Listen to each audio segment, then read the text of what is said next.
Justin, thank you so much for doing this. Of course. Oh my gosh. So we were on the edge of our seat the whole time watching this film. Yeah. We've watched a lot of movies this year, but this is the first movie where we've been talking about every day. Yeah. There's what do Seriously. you think about this moment? So thank you so much for talking to us today. Of course. So I have to ask you, what inspired you to direct and co-write this movie? And was there ever a version where it wasn't football? Was it being baseball or soccer or basketball? It was always football. Okay. I thought it was the perfect setting for the sports mashup because there's inherent violence built into American football, and the DNA is of military roots. If you go back farther into the history of America, it's kind of a handshake with the sport itself. And you keep going farther back to Shrovetide, there's something very primal about it. So you didn't need to lean into the body horror in a way. It was inherently a body horror film. Yeah. All we're doing is showing what actually happens to athletes that play football. Yeah. And in the locker room, etc. So that was inherently built in. The approach to the psychological horror was really exciting. Yeah. That was Like the so Jacob's great. ladder and that was really what the visual kind of language started becoming, was leading into the psychological horror and what happens when you keep sacrificing so much to be great at what you do. And then at what point do you sacrifice so much so that you no longer recognize yourself? Yeah. And that can be very bone-chilling Right. concept. And I think it applied to not just professional athletes, but also artists Right. and kind of Yeah. anyone who's passionate about their craft. I left the theater I don't think anyone should be the GOAT. Let's all be okay. Definitely find your own way to greatness. Right, yeah. There's definitely wanted to debunk this myth that you have to be an asshole to be great and revered. Yeah. There's a myth of the tortured artist. There's sometimes we put celebrity on a pedestal in a way that glamorizes, narcissistic tendencies Right. and Yeah. selfish personalities, exploring a lot of those themes Yeah. throughout the film. Yeah. A question that we ask everybody is, was there a movie that you had just on replay all the time when you were a kid or young adult that it's not your favorite movie, but just one that kind of left a lasting impact on you? Oh, for sure. My mom jokes that Predator was the first film I've ever seen. Wow. I guess she was pregnant with me, and my dad used to go to really violent action movies. You can see in the film how it translates.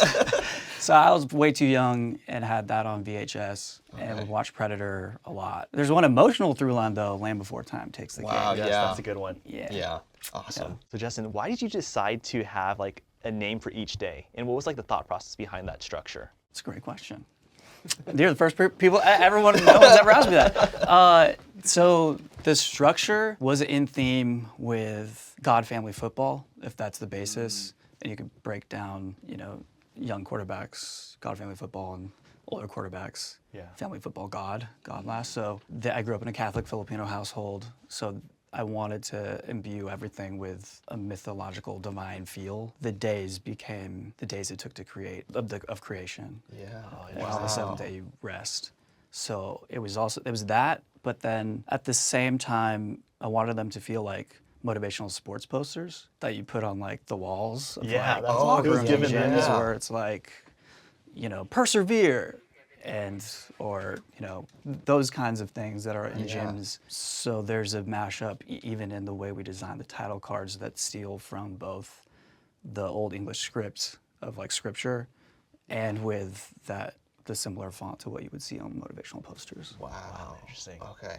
Yeah, there's some deep cuts. Yeah, I'm sure. wow. Oh my gosh. I'm thinking about all I this know. now. It's all coming back. And Justin, how did you come up with the names of the football teams? And was there ever a time when you wanted to approach the NFL to have some real name teams in the movie? Right when I got into it, it was nothing can do with the NFL. Yeah. There was not even a question. It was as far away as possible.